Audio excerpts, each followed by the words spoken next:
ambil air kemaluannya mamanya, terus digosokkan ke anaknya.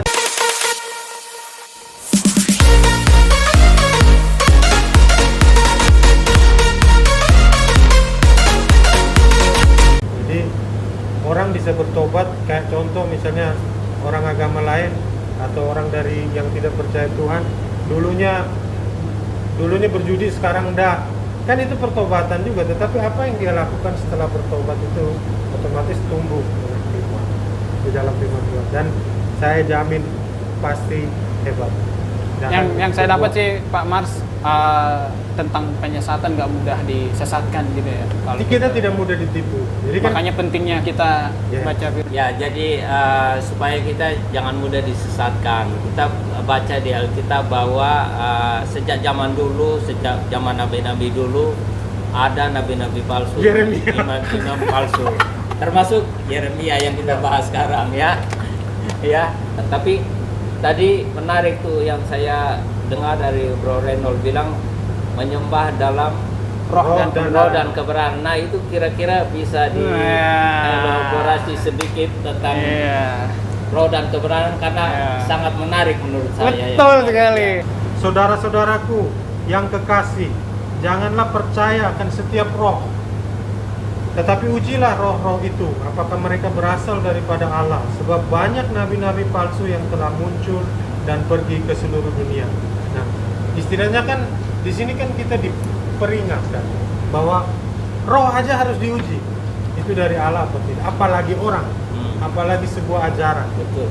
Otomatis kita tidak bisa menguji sesuatu tanpa kita mengenal dulu kan. Nah, kita mengenal Tuhan. Bagi saya Alkitab itu adalah testimoninya Tuhan, kesaksiannya Tuhan tentang dirinya dia sendiri, tentang Yesus, tentang karya keselamatan dan lain-lain. Jadi memang roh, semua orang pasti punya roh, tapi kita harus tahu kebenaran dulu, sehingga kita bisa membedakan nih roh yang datang dari mana. Kadang kan kayak contoh orang-orang yang semedi gitu kan roh juga kan, tapi dia tahu enggak itu roh dari Tuhan apa roh dari dunia. Karena kita juga harus ingat bahwa iblis pun bisa menyerupai malaikat terang. Dia bisa terlihat seperti malaikat terang, berbicara tentang terang, perilaku seperti terang, tapi ternyata di belakangnya bukan roh dari Allah. Jadi kita harus menguji segala sesuatu. Saya pun perlu diuji dengan waktu, dan kadang-kadang kita menghakimi orang jangan pakai pemikiran sendiri. Kita pakai firman Tuhan. Jadi saya pun bisa salah menginterpretasi firman Tuhan, tetapi saya harus diuji dengan firman juga. Sehingga kebenarannya ketahuan lah. Kebenarannya ketahuan. Kadang orang main sembah-sembah aja, lu apa yang lu sembah, kayak yang tadi tuh mamamu terus Ya, ada tanda kutip ya, itu pengajaran yang saya dengar. Ada orang yang ini porno banget sebenarnya. Saya suka ini. Saya suka kayak gini. Ini bukan pengetahuan. Pornografi. Ya. Saya suka. Ini booming nanti ini. Ada ajaran yang mengajarkan dari beberapa orang hamba Tuhan katanya. Hamba Tuhan lagi. Hamba Tuhan, dia pelayanan. Dia mengajarkan kepada jemaat-jemaatnya, dan tidak usah sebut nama. Jangan. Tapi dia berbicara pada jemaat-jemaatnya, kalau misalnya anak lu nakal dan gak nurut, supaya lu bisa buat dia lebih nurut itu, permisi ya, ambil air kemaluannya mamanya, terus digosokkan ke anaknya dalam nama Yesus. Itu ajaran dari mana? Dari mana kita bisa tahu? Kalau menurut dunia mungkin oke, kalau ternyata anaknya tiba-tiba jadi anak yang baik, kita tidak tahu. Tapi ajaran itu sesuai tidak dengan firman Tuhan. Gitu. Jadi kita uji juga yang seperti itu. Itu amis kayaknya. Ya tergantung dia habis mandi apa belum. Pipis kan? Lebih jorok dari itu, bro. Ya, jadi kita dapat satu ya, kebenarannya. Kebenaran berarti kita harus kembali ke basic Alkitab kita ya, tidak terpaku pada omongan orang atau perbuatan di luar. Tapi kita harus belajar firman. Kita harus mengerti betul-betul dari pembacaan melalui diri kita sendiri. Coba Bro Reynold kasih gambaran sedikit mengenai aspek rohnya.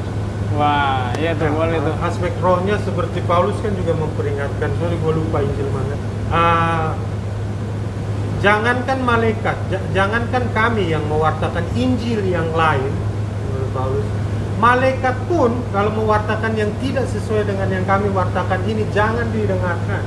Itu seorang rasul dari Kristus langsung loh, memperingatkan kita. Keras dari banget. sekarang.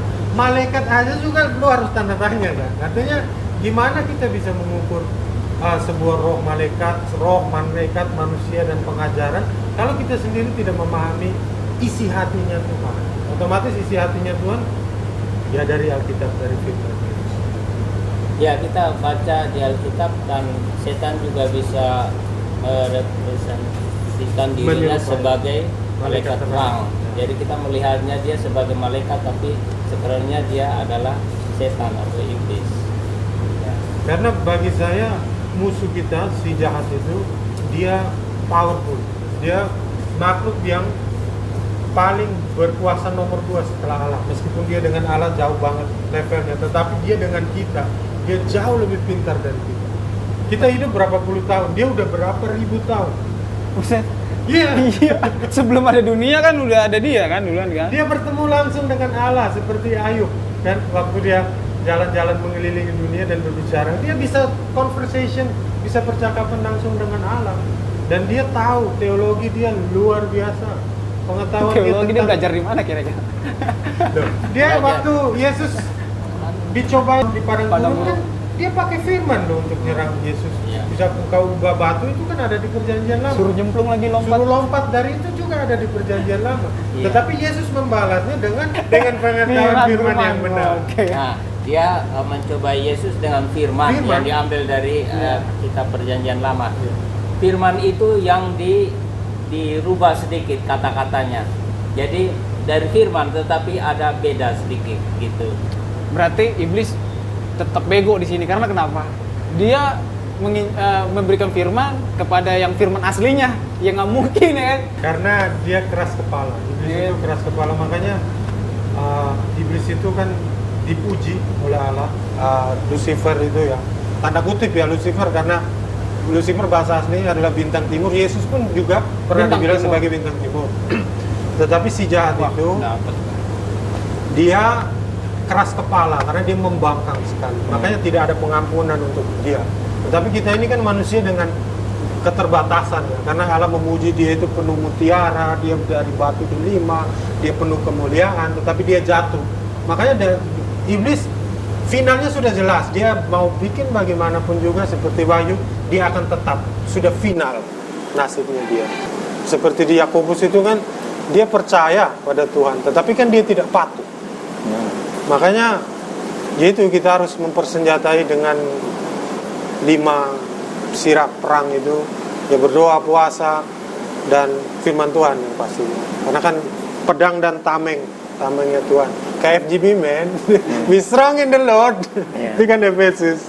Oke, menarik banget sih. Ini tadi sempat membahas tentang ibu ajaran yang nggak baik itu, yang tentang itu sangat apa namanya, diperlukan juga kita bisa sharing seperti ini supaya banyak orang yang menyaksikan dan menonton dan mendengar.